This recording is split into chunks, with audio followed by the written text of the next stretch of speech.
The conference rooms smelled like ozone, fresh paint, and the expensive, unearned confidence of a young man who had never seen a database crash at 3 in the morning.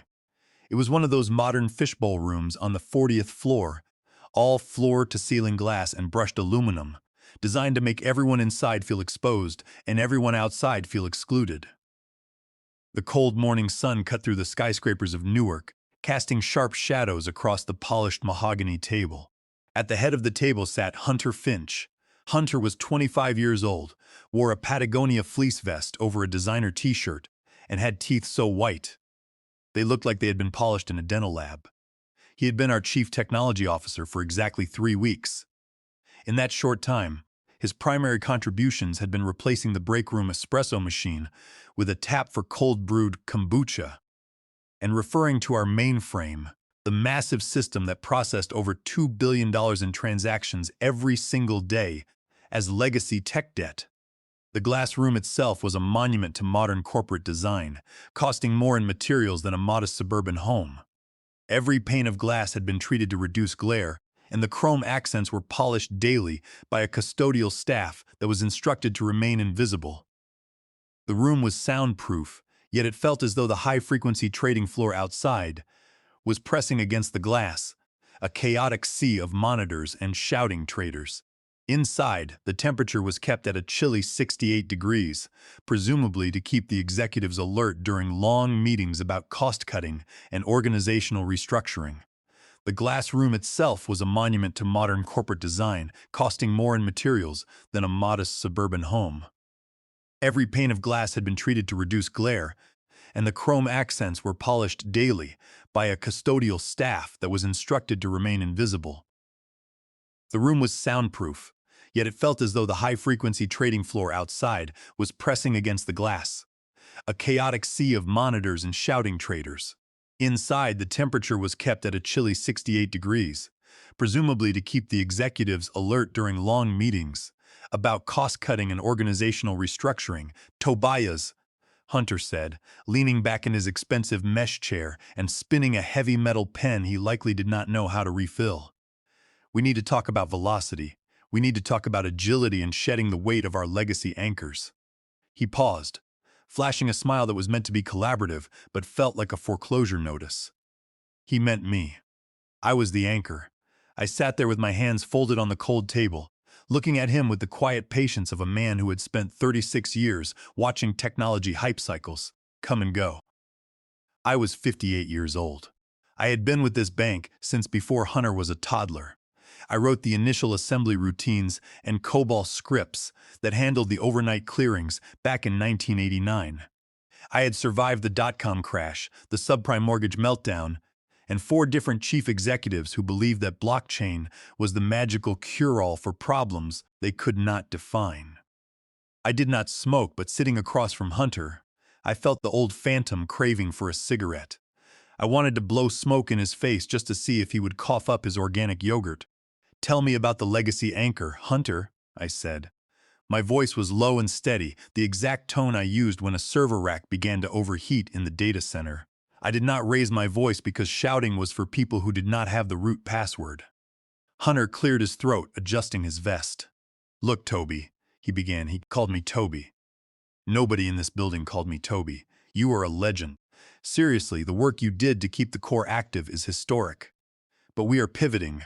We are going cloud native, microservices, Kubernetes. We need builders who can sprint, not maintainers who want to sit on their hands. And frankly, your salary band is heavy. We can hire 3 junior full-stack developers for what you are costing us." He slid a thick white envelope across the table. It slid smoothly over the wood, stopping a few inches from my hands. "We have put together a very generous transition package. Early retirement, emeritus consultant status, full health coverage for a year. You get to walk away a hero, Tobias." I looked at the envelope but did not touch it. "Hunter, do you know what actually runs on the Z-series mainframe in the basement?" I asked, keeping my hands flat on the table. "Old spaghetti code," he scoffed, waving a hand dismissively. "That is why we are scrapping it. Deloitte is sending a dedicated team on Monday. They will scrape the logic, refactor it into clean Python, and we will be live on Amazon Web Services by the end of the 3rd quarter. It is not just spaghetti code, Hunter, I said softly. It is the clearinghouse interfaces. It is the automated wire verifications. It is the biometric security layer that adheres to the federal banking regulations regarding high-value transaction limits. The very system that keeps the regulators from locking our doors and turning this building into a corporate graveyard. Hunter laughed, a short, sharp sound that carried the arrogance of someone who had never had to answer to a federal auditor. We have consultants for that, Tobias. They will handle the migration.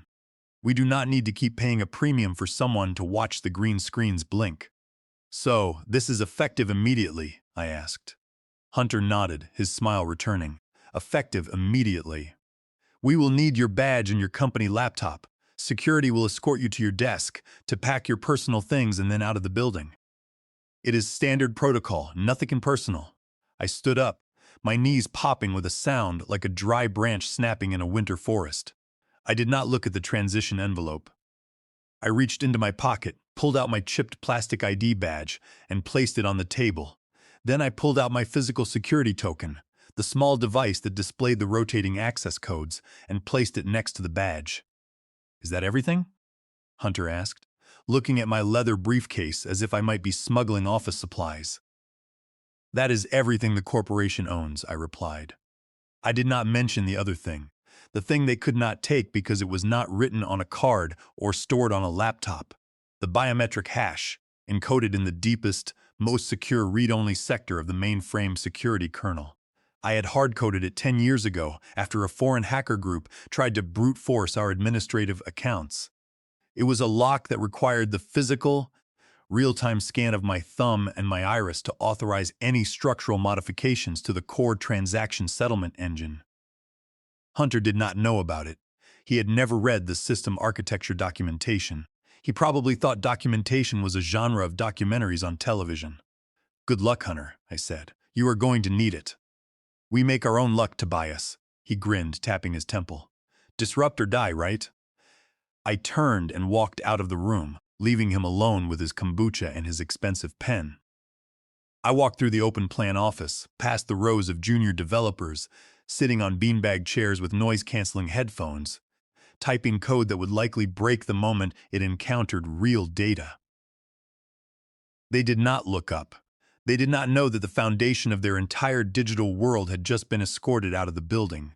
At the elevator, the security officer, a veteran named Dale Gentry, looked at my box of personal belongings with surprise. "Everything all right, Mr. Vance?" he asked. "Just upgrading my operating system, Dale," I said. I walked out into the cool Jersey sunshine, got into my old Honda Accord, and adjusted the rearview mirror.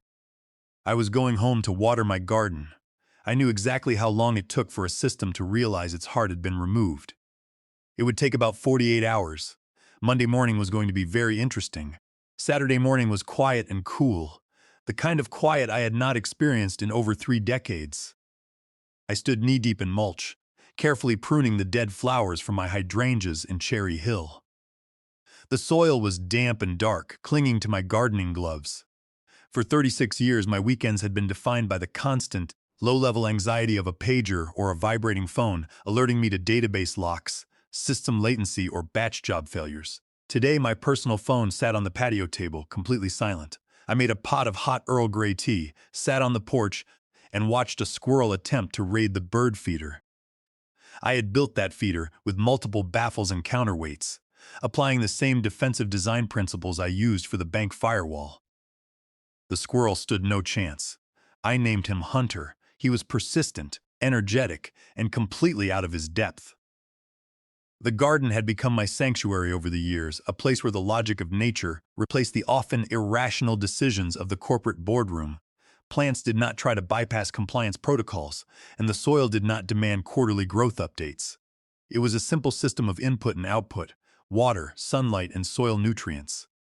If you respected the system, it rewarded you with beautiful blooms. If you ignored the soil quality or cut the roots to save time, the plant withered and died. It was a lesson the new management at the bank was about to learn the hard way. The garden had become my sanctuary over the years, a place where the logic of nature replaced the often irrational decisions of the corporate boardroom. Plants did not try to bypass compliance protocols, and the soil did not demand quarterly growth updates. It was a simple system of input and output, water, sunlight, and soil nutrients. If you respected the system, it rewarded you with beautiful blooms. If you ignored the soil quality or cut the roots to save time, the plant withered and died. It was a lesson the new management at the bank was about to learn the hard way. Around noon, the first message arrived. It was from Devin Pierce, a 23-year-old junior engineer I had hired 2 years ago. Devin was a bright kid, one of the few who actually understood the difference between a pointer and a value, which put him in the top tier of our development staff. "Pat, are you really gone?" Devin wrote. "The consultants are already here. They are everywhere." I took a slow sip of my tea and did not reply. I could picture the scene in the office perfectly. The glass conference room would be covered in whiteboard, drawings, circles and arrows pointing to clouds, with words like synergy and monolith decoupling written in bright red marker. The high-priced consultants, wearing their tailored suits and holding their thin laptops, would be looking at my 30-year-old COBOL and assembly code, treating it like ancient garbage. They did not understand that the monolith was not just an old structure. It was a load-bearing wall holding up a $2 billion a day ceiling. By Sunday evening, the modernization had officially begun. My phone buzzed again this time, with a sequence of frantic text messages from Devin. "Tobias, they are bypassing the staging sandbox entirely," he wrote. "Hunter says we need to show progress before the markets open on Monday." He gave the consultants root access to the production dev partition. They are running refactoring scripts directly on the customer database. I felt a cold chill run down my spine, followed by a quiet sense of satisfaction. Giving external consultants root access to a production partition without testing the code in a staging sandbox was the digital equivalent of performing open-heart surgery with a rusty scalpel while riding a unicycle. I closed my eyes and pictured the database schema in my head. It was a complex, delicate web of dependencies. If you modified the customer master record, the change rippled through the interest calculation engine, which then pinged the general ledger. If the ledger did not receive a verification handshake within 50 milliseconds, it triggered the automated security locks. The security lock was the key to everything. 10 years ago, after a massive security breach at a competitor bank, our board of directors had panicked. They wanted absolute security and a single person to hold accountable. I gave them both. I designed a biometric verification system that sat directly in the path of the production database update sequence. To push any change to the live settlement code, the system required 2 inputs: a high-level cryptographic key, which the bank owned, and a physical biometric scan of the senior systems architect, which was currently on my hand in Cherry Hill. The consultants had not hit that wall yet. They were still playing in the user interface, changing fonts, moving buttons, and celebrating their agility. They did not realize they were paddling a small canoe toward a massive waterfall. I went inside my kitchen and began to prepare a risotto. Stirring rice is a slow, methodical process that requires constant attention. If you rush it, you ruin it. Hunter was the kind of cook who would turn the heat to high, dump all the water in at once, and walk away to check his social media feed. I took my time, stirring slowly, waiting for the system to break. The first serious cracks in the system appeared on Tuesday morning. Systems as massive as our core mainframe do not fail all at once. They die by 1,000 tiny, unlogged cuts. I was at the local market, standing in the produce aisle and inspecting avocados, when my phone rang. It was Devin. I let it ring 3 times, fighting the lifetime habit of immediately answering to save the system. I picked up on the 4th ring. "Tobias," Devin gasped, his voice thin and panicked. "You have to help us.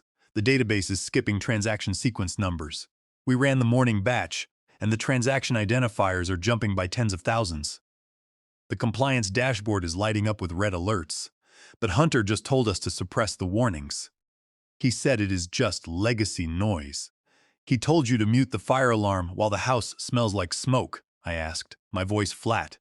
"Yes," Devin said, hyperventilating. "He called the alerts boomer spaghetti in the stand-up meeting and ordered us to suppress the compliance log." "Listen to me very carefully, Devin," I said, leaning against the display of organic fruit. "Do not suppress those warnings. Print out the logs, send them to your personal email account, and document the exact time and date Hunter gave that order. Suppressing financial transaction logs to hide operational failures is a direct violation of the Sarbanes-Oxley Act, specifically Section 1519 of Title 18 of the United States Code.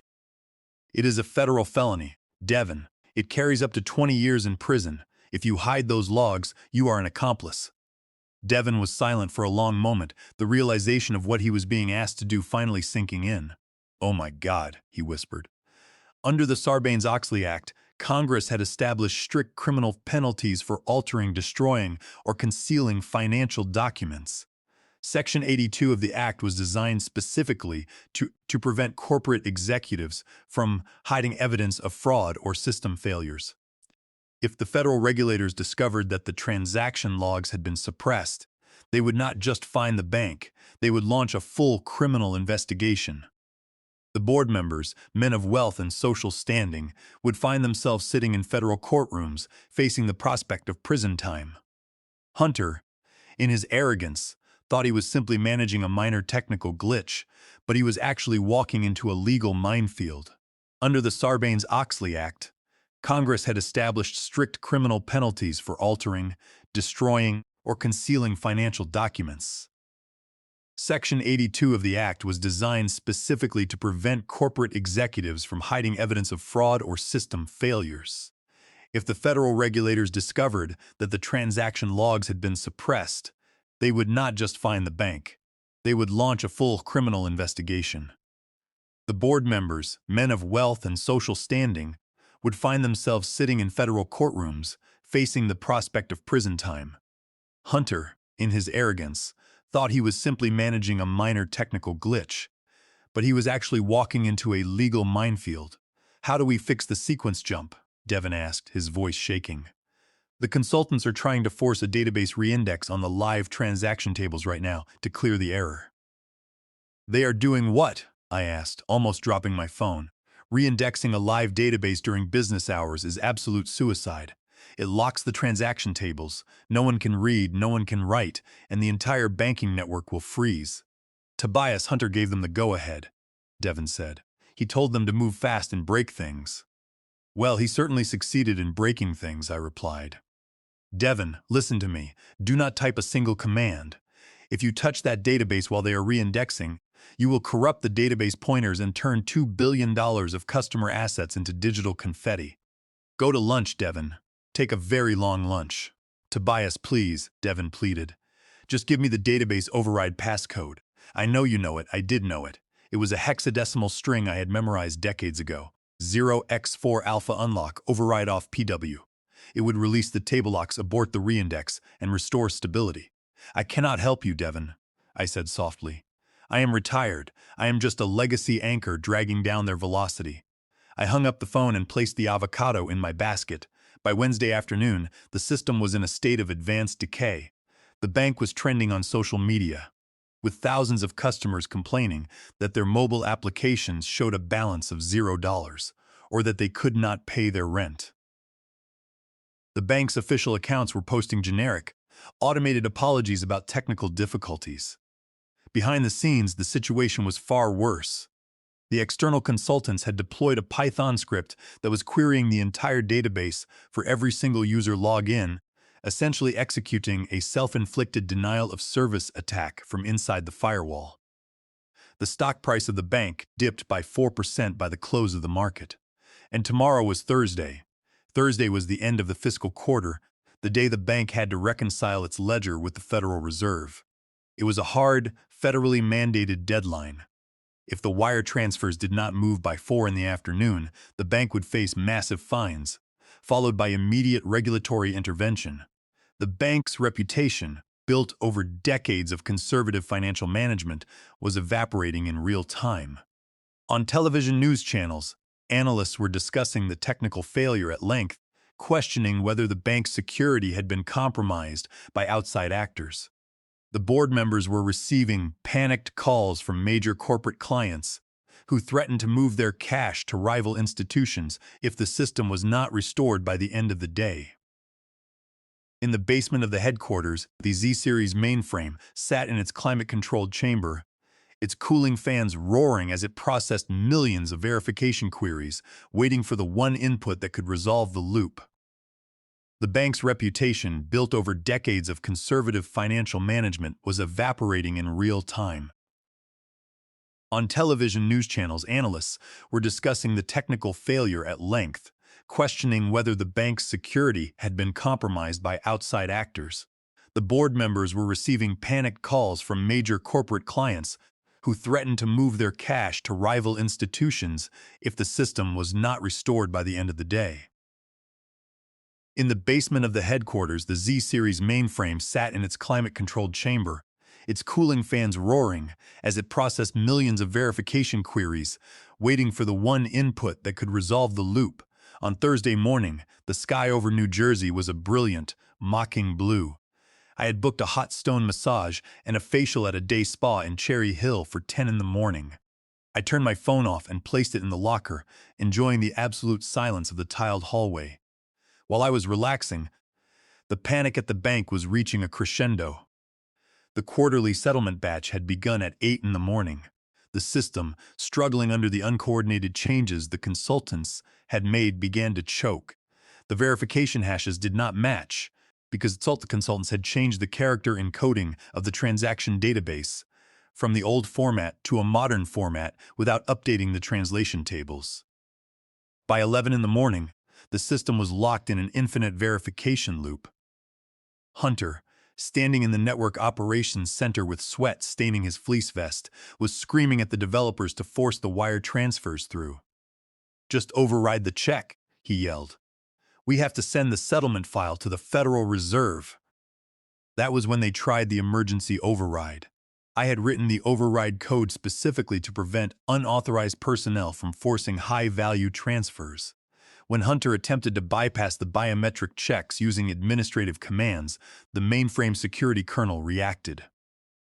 Under the Computer Fraud and Abuse Act, Title 18, Section 1030 of the United States Code, accessing a protected financial system without authorization is a federal crime. The system recognized the bypass attempt as a hostile cyber attack. It initiated a hard lockdown. It severed the external gateways, locked the database files, and displayed a single message on the terminal screens: critical security lockdown. Awaiting biometric verification, user T. Vance. Timeout in 3 hours and 59 minutes. If the scan was not received, the system would automatically wipe the encryption keys, rendering $2 billion of financial records completely unreadable. The backup restoration process from physical tapes kept in a mountain vault would take 3 days. The bank would be insolvent before the tapes even arrived. When I turned my phone back on at 1 in the afternoon, it vibrated so violently it slid across the wooden bench. I had 47 missed calls, 12 voicemails, and dozens of text messages. The final call came from Alistair Croft, the 68-year-old chairman of the board. Alistair was old money, a man who did not know what a database was, but knew exactly what a regulatory seizure felt like. "Tobias," he said, his voice trembling with terror, "where are you?" "I am in Cherry Hill, Alistair," I replied, checking my watch. "I just finished a very relaxing facial." "The system is locked," he said. "It is asking for your thumb and your eye. Hunter says we cannot move the money without you. We have less than 2 hours before the Federal Reserve window closes. If we do not settle, we are insolvent. Tobias, name your price." "I want a meeting," I said, "in the boardroom, with the full board of directors and Hunter." "I will be there in 1 hour. Have Dale Gentry print me a guest pass. I do not have a badge anymore." The drive to the corporate headquarters was smooth and unhurried. When I walked into the lobby, the atmosphere was chaotic. Employees were running through the halls, their faces pale with panic.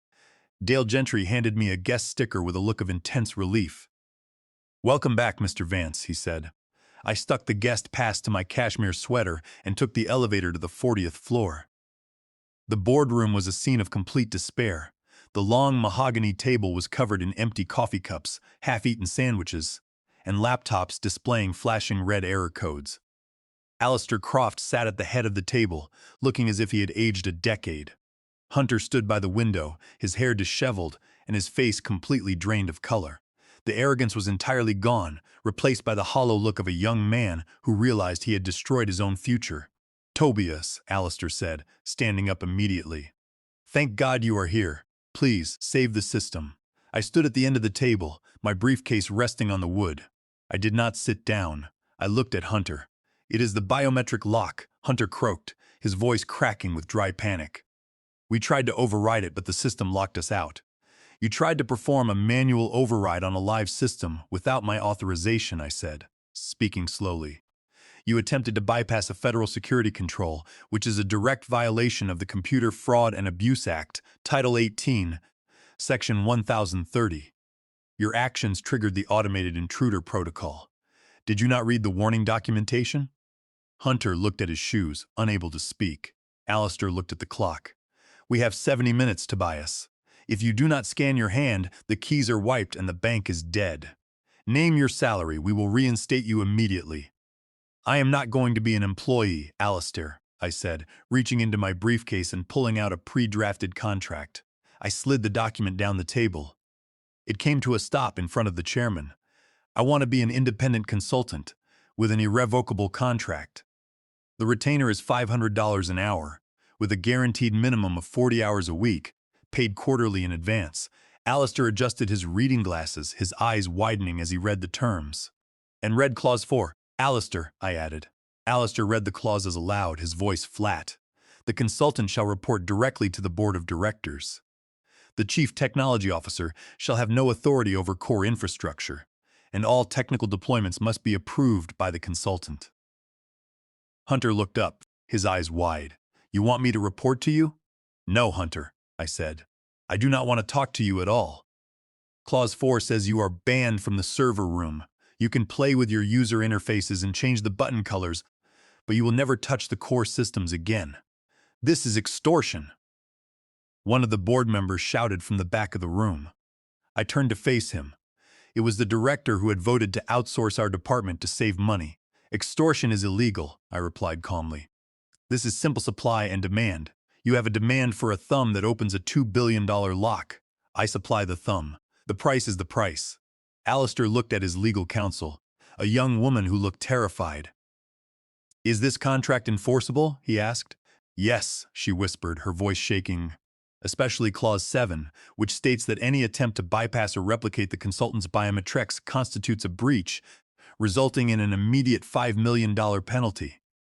Alistair looked at Hunter, then at the red countdown on the wall. He picked up a pen and signed the contract, sliding it back to me. "Welcome back, Tobias," he said, his voice devoid of warmth but heavy with defeat. I placed the signed contract in my briefcase, walked to the terminal, and opened the console. The green text blinked in the dim light. "Awaiting biometric verification." I pressed my right thumb against the scanner. The system beeped once, a friendly, familiar sound. On the screen the text changed. "Identity verified. Vance Tobias. Access granted. Fortress mode disengaged. Processing queue." A collective sigh of relief swept through the room as the transaction logs began to scroll down the screen. The settlement file would reach the Federal Reserve with 8 minutes to spare. I closed my briefcase and looked at Hunter. "You should clean your keyboard, Hunter," I said. "It is sticky." I turned and walked out of the boardroom, leaving them to clean up the mess they had created. The system was stable once again, running under my quiet, watchful eye. 3 months later, the bank was boring again, which was exactly how a financial institution was supposed to be. Hunter Finch had been reassigned to the Customer Experience Division, where he was in charge of mobile application design. He was no longer allowed within 50 feet of the server racks. I only came into the office on Tuesdays and Thursdays, spending the rest of my time tending to my hydrangeas in Cherry Hill and monitoring the logs on a secure, encrypted tablet. I had promoted Devon to lead database architect, adding his biometric signature as the second required key for high-level overrides. If the board ever wanted to fire me again, they would have to fire him too, and Devon was fiercely loyal. I drove home in the cool autumn air, feeling the deep satisfaction of a man who had defended his boundaries and proved his value. "Real power does not need to shout," I whispered to myself. "It simply waits for the noise to clear." The independent contractor rate was a significant expense for the bank, but it was a fraction of the cost they would have incurred had the system wiped the encryption keys. I had also ensured that the bank would pay for a dedicated security network for my home office, allowing me to monitor the core databases without ever having to sit in a cubicle. The new team of engineers I was assembling would be trained in the old languages, ensuring that the bank's core systems would remain stable for decades to come. I was no longer a gear in their machine. I was the architect who owned the blueprints. The independent contractor rate was a significant expense for the bank, but it was a fraction of the cost they would have incurred had the system wiped the encryption keys. I had also ensured that the bank would pay for a dedicated security network for my home office, allowing me to monitor the core databases without ever having to sit in a cubicle. The new team of engineers I was assembling would be trained in the old languages, ensuring that the bank's core systems would remain stable for decades to come. I was no longer a gear in their machine. I was the architect who owned the blueprints.